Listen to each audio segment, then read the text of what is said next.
69 hari jelang pemilu 2024 yaitu 14 Februari 2024, pemilih mulai memantau rekam jejak pilihannya, yaitu Capres-Cawapres, caleg DPR, DPRD, dan DPD. Idealnya rekam jejak caleg bersih dari kasus korupsi, namun nyatanya masih banyak bertebaran caleg bekas napi korupsi yang diusung partai politik. Mengapung pertanyaan bagaimana etika politik dalam fenomena pengusungan bekas napi parpol yang terus berulang semacam ini. Indonesia Corruption Watch atau ICW menemukan 56 bekas terpidana korupsi yang nama-namanya terpampang di surat suara alias diusung sebagai caleg dalam pemilu 2024. Jumlah tersebut terdiri dari calon anggota legislatif untuk DPR, DPRD, dan DPD. Untuk tingkat DPRD terdapat 22 bekas napi korupsi, sementara untuk calon di DPR ada bekas koruptor sebanyak 27 orang. Sisanya 7 orang bekas koruptor terdaftar sebagai calon legislatif untuk DPD. Jika ditelusur lebih detail lagi, nampak parpol dengan jumlah caleg yang diusung. ICW mencatat ada 11 partai yang mengusung bekas napi korupsi. Tercatat Golkar menjadi partai yang mengusung jumlah terbanyak, yakni 9 caleg.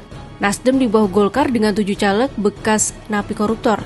Posisi berikutnya diisi PKB dan Hanura yang masing-masing mengusung 6 caleg bekas koruptor.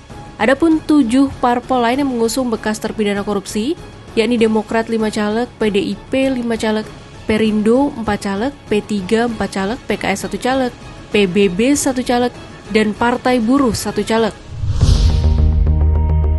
Angka dan fakta ini tentu menjadi kontradiktif mengingat semangat demokrasi yang mengutuk tindakan korupsi. Menjadi semakin ironi ketika melihat visi dan misi partai-partai politik secara umum. Sekadar mengambil contoh Partai Golkar misalnya. Dalam visi yang terpampang di laman resmi partai tercantum kalimat terwujudnya masyarakat Indonesia yang bersatu, berdaulat, maju, modern, damai, adil, makmur, beriman dan berakhlak mulia, berkesadaran hukum dan lingkungan, menguasai ilmu pengetahuan dan teknologi, dan bermartabat dalam pergaulan dunia. Ada kata kunci beriman, berakhlak mulia, dan berkesadaran hukum di sana. Partai lain Nasdem misalnya dalam tujuan khusus partainya tertulis membangun etika dan budaya politik dalam kehidupan bermasyarakat, berbangsa, dan bernegara. Ditekankan etika dan budaya politik di sana. Semangat serupa juga dijumpai di visi partai-partai lain. Terkait dengan caleg bekas napi korupsi dalam pasal 240 ayat 1 huruf G, Undang-Undang Nomor 7 Tahun 2017 tentang Pemilu, mengatur ex-napi yang boleh dan tidak boleh menjadi caleg serta syarat pengecualian, yaitu secara terbuka dan jujur mengemukakan kepada publik bahwa yang bersangkutan mantan narapidana. Meski demikian, dalam laman infopemilu.kpu.id, KPU tidak mewajibkan setiap calon dengan status sebagai bekas terpidana korupsi untuk mendeklarasikan informasi tersebut. Hal ini memungkinkan sejumlah calon menutup akses informasi tersebut. Akibatnya para pemilih tidak mengetahui informasi terkait hal itu.